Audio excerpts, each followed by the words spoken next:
મુક્તો હંમેશા કોઈ પણ વસ્તુમાં આપણી ઉપર કોકે વિશ્વાસ મૂક્યો છે એ વિશ્વાસઘાત ન કરો. એ બહુ મોટી અપ્રમાણિકતા છે. દગા કપટ પ્રપંચ કરીને આપણે ક્યાં જઈશું? સ્વામી કે કદાચ આપણી જોડે 10,000 છે, 10,000માંથી 10 લાખ થયા, 10 કરોડ થયા, તોય તે કશું જોડે તો આવવાનું નથી. અને 4 રોટલીથી વધુ ખવાતું નથી. 4 રોટલીથી વધુ કઈ 10,000 વાળો 4 રોટલી ખાતો હોય, 10 લાખ વાળો 40 ખાતો હોય. એટલે હવે તમે બધા 40 ખાવ છો.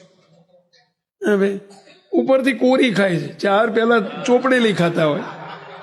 જ્યારે પૈસા ઓછા હોય ને ત્યારે ચોપડીને ખાતા હોય, ઘી ચોપડીને જમતા હોય. બોલો.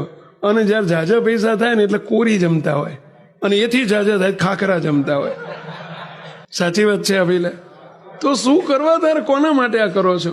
છોકરા માટે. છોકરા પ્રમાણિક, તમે એના પ્રમાણિકતાના પાઠ ભણાવશો, સંસ્કારો આપશો, એ ભગવાન એની રક્ષા કરશે. શું કરવા?